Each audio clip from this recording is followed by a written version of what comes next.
지금 제가 테레비를 보고 있는데 K-팝 드림이라는 제목의 TV 프로가 나오고 있어요.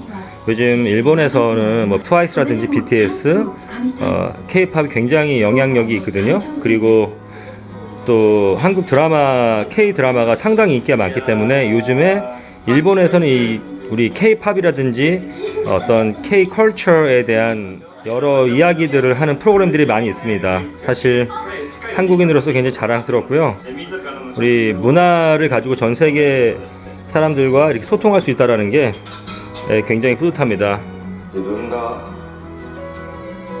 踊って歌って頑張ってる自分が輝いている姿を見せたいってのが 저기 나오는 저 친구는 한국의 K-팝 스타가 되기 위해서 연습생으로 갔다가 너무 어려워서 결국은 포기를 하고 일본에서 다시 열심히 준비하고 있는 그런 연습생인 것 같아요. 그래서 왜 K-팝이 이렇게 성공할 수 있나, 또 왜 한국의 문화가 이렇게 전 세계 문화를 리드할 수 있나, 뭐 이런 이야기들을 하는 프로그램들이 좀 굉장히 많아졌습니다.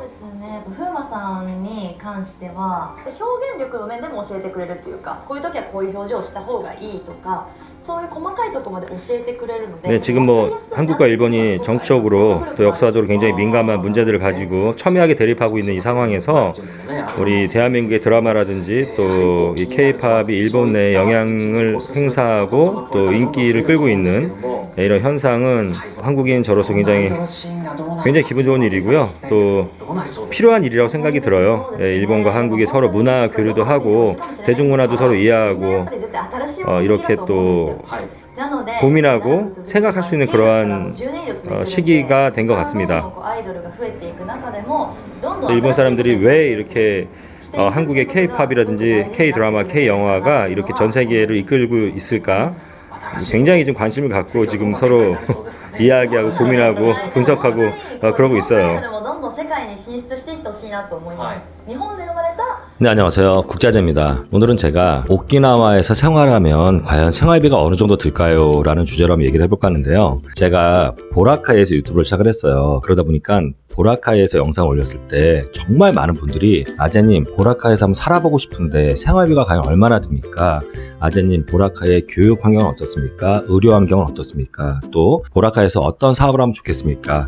또 어떤 직업을 구할 수 있나요? 먹고 살 수 있나요? 이런 질문들이 굉장히 많았습니다. 아무래도 지금은 제가 오키나와에 정착해 살다 보니 라이브 때도 그렇고 영상 댓글에도 오키나와 생활에 관련된 특히 생활비라든지 이런 주거 환경에 관련된 질문들이 굉장히 많이 옵니다. 그래서 오늘은 이제 그런 분들을 위해서 생활비가 얼마나 드는지 한번 얘기를 해볼까 해요. 물론 여러 환경들을 다 이야기를 하다 보면은 1시간, 2시간으로도 모자라기 때문에 오늘은 돈이 중요하지 않습니까? 그래서 오늘은 과연 오키나와에서 생활하게 되면은 생활비가 어느 정도 들까? 요 대답을 좀 할까 하고요. 그런데 이 생활비라는 게 워낙 스펙트럼이 넓잖아요.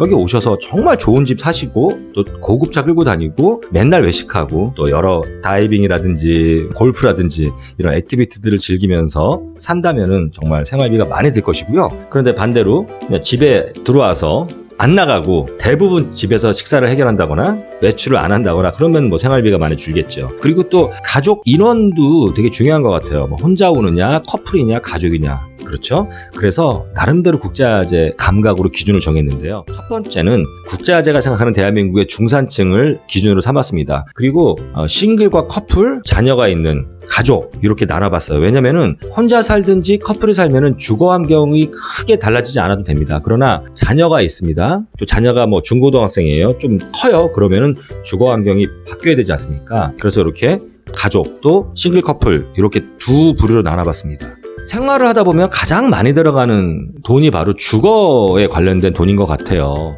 이곳 오키나와 같은 경우도 이 주거비가 만만치 않습니다. 지금 제가 살고 있는 곳은요, 오키나와 나하시입니다. 이 나하시는요, 제주도로 생각을 한다면은 제주시와 같이 이 오키나와 현에서 가장 큰 도시이고 모든 문화와 산업의 중심지입니다. 그러니까 당연히 이 나하시에 살면 좀 많이 편하겠죠. 당연히 주거 비용이 올라가겠죠. 그리고 이 나하시 말고요. 또 이 오키나와 본섬에는 여러 시들이 있습니다. 좀 위로 올라가면 우라소에시, 또 기노완시, 오키나와시, 나고시 이런 시들이 몇 개가 있어요. 또 더 나는 자연과 살고 싶다. 그러면 정말 시골 가서 살면 됩니다. 물론 이제 주거비가 상당히 차이가 많이 나고요. 제 개인적인 느낌으로는 같은 비슷한 환경에 비슷한 크기의 집을 얻었을 때 나하시와 다른 시들 간의 격차는 한 20에서 25% 정도의 월세 차이가 있다. 이렇게 좀 보시면 될 것 같고요. 이 나하시를 기준으로 만약에 좀 시골 쪽으로 간다. 그러면 절반 이하로 떨어지는 게 사실입니다.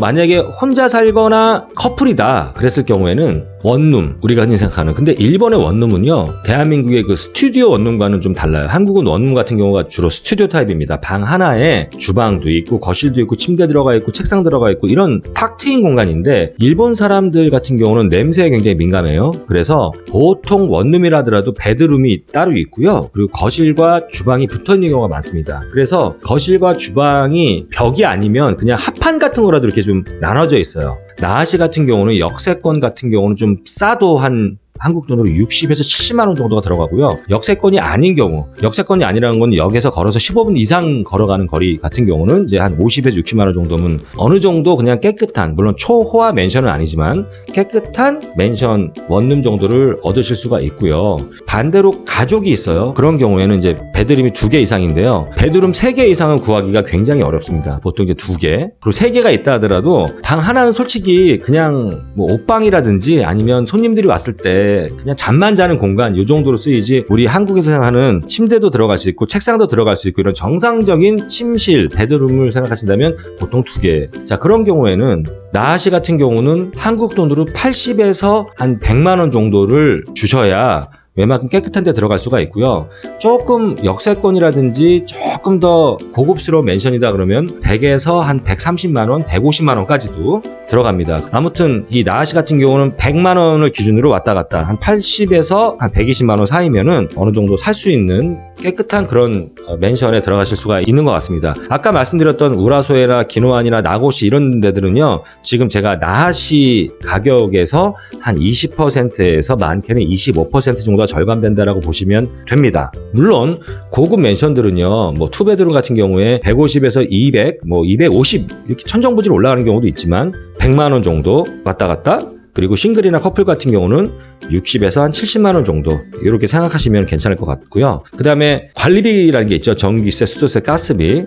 한국보다 비쌉니다. 평균 한 달에 15만 원에서 20만 원 정도 잡으셔야 될 거예요. 가족이 있는 경우는 20만 원 이상 나오는 경우도 있을 텐데, 그러니까 한 20만 원 정도 잡으시면은 그렇게 덥게, 그렇게 춥게 불편하게 사시지 않을 거예요. 그러면은 지금 제가 말씀드렸던 월세에다가 한 20만 원 정도를 추가하시면 됩니다. 거기다 이제 또 와이파이 있어요. 필수죠. 예, 와이파이 같은 경우까지 합치면 싱글 같은 경우나 커플 같은 경우, 원룸 같은 경우는 한 90에서 많이 쓰면 100 정도. 그리고 가족 같은 경우에 투베드룸 이상 되는 곳은 한 100에서 150만 원 정도를 잡으셔야 됩니다. 그리고 오키나와 같은 경우는 차가 없으면 굉장히 불편합니다. 뭐 내가 그냥 오키나와에 와서 사는 이유가 나는 그냥 오키나와에 집 하나 얻어놓고 거기 안에 들어가서 안 나오면 돼. 이게 아니잖아요. 이 멋진 자연을 누리시려면 차를 끌고 여기저기 다니셔야 됩니다. 차를 꼭 사셔야 되는데 차값 같은 경우는 한 한국 돈으로 500만 원 정도를 주시면 뭐 경차가 됐던 소형차 정도 6년에서 10년 정도 대신 차를 살 수가 있어요. 그런데 일본 차들이 의외로 내구성이 나쁘지 않아서 뭐 5년에서 10년 정도 된 차들도 차만 잘 구하시면은 5년 이상 타는 데는 문제가 없으십니다. 물론 뭐 15년 이상 된 차들이야 수리비가 많이 들어가겠지만 뭐 5년에서 10년 된 정도 차의 소형차나 경차를 구입을 하실 경우는 한국 돈으로 500만 원 정도. 그리고 초기에 이제 보험비가 100만 원 정도가 들어갑니다. 저 같은 경우는 이제 기름값, 저는 조금 많이 다니는 편인데 저희 차가 소형차예요. 소형차인데 한 달에 기름값을 한국 돈으로 한 20만 원 정도 쓰는 것 같습니다.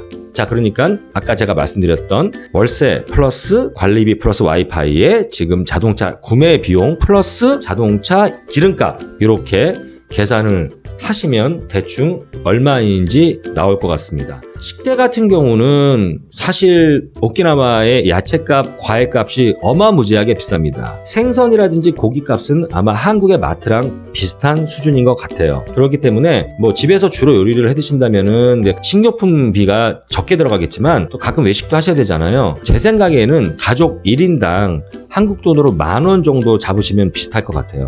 저희 가족 같은 경우에 3가족이잖아요. 그래서 한 달에 100만 원 정도가 순순히 먹는 돈으로 나가는데요. 이 100만 원 정도는 뭐 저는 일을 하다 보니까 밖에서 밥을 많이 먹지만 이제 가족들이 주 1회 정도 외식을 한다. 그 정도 기준인 것 같아요. 그러면은 아까 제가 말씀드렸던 여러 비용들의 1인당 한 10,000원 정도의 식대를 포함하신다면은 대충 계산이 나오시겠죠. 그렇게 되면은 뭐 싱글이나 커플 같은 경우는 제가 봤을 때 한 달에 생활비로 180에서 200 정도, 그리고 아이가 있는 경우 혹은 좀 큰 아이가 있는 경우는 300만 원 정도가 기본적으로 들어갑니다. 거기에 플러스 이제 교육비가 들어가는데 사립학교냐 또 공립이냐에 따라 다릅니다. 일본은 초등학교, 중학교까지는 무료 교육인데 한국 부모님 자녀분들도 그렇고 일본도 마찬가지예요. 취미 활동이라든지 학원 한두 군데는 보내지 않습니까? 애들 용돈도 좀 줘야 되고, 그리고 고등학교 같은 경우는 일본에 이제 사립과 공립이 있는데 공립은 굉장히 저렴해요. 1년에 다 해봤자 수업료가 한국 돈으로 200만 원. 그런데 사립 같은 경우는 굉장히 비쌉니다. 1년에 수업료가 한 800만 원에서 1000만 원 정도 합니다. 그러니까 아이의 교육비까지 포함을 한다면 사립이냐 공립이냐, 그리고 아이들 용돈, 거기다가 또 약간의 사교육비까지 한다면 대충 어느 정도인지 여러분들이 감이 들 것입니다. 그래서 제가 내린 결론은 대한민국의 그냥 보통 중산층 분들이 오셨을 때 그냥 어느 정도 깨끗하고 살만한 주거 환경에서 싱글이나 커플이 살 경우에는 생활비가 150에서 200 정도, 싱글은 150 이상, 150, 160, 그리고 커플 같은 경우 200 아니면 200 좀 넘어가는 정도 수준일 것 같고요. 자녀가 아주 어린 아이다, 학교를 안 다니는 아이다, 그러면은 300만 원 정도 잡으시면은 3인 가족이 생활하실 수 있을 것 같고요. 근데 아이가 이제 커서 중학교에서 고등학교 올라가거나 현재 고등학생이다 그러면 아이 교육비나 학비까지 합쳐서 한 400만 원 정도는 잡으셔야 어느 정도 오키나와에서 호화로운 생활이 아니더라도 일주일에 한 번 정도 외식하고 드라이브 가고 가끔 가족들이랑 한 달에 한 번 정도 이렇게 오키나와 가까운 곳에 놀러 갈 정도의 그 정도의 생활비가 들지 않나라고 생각이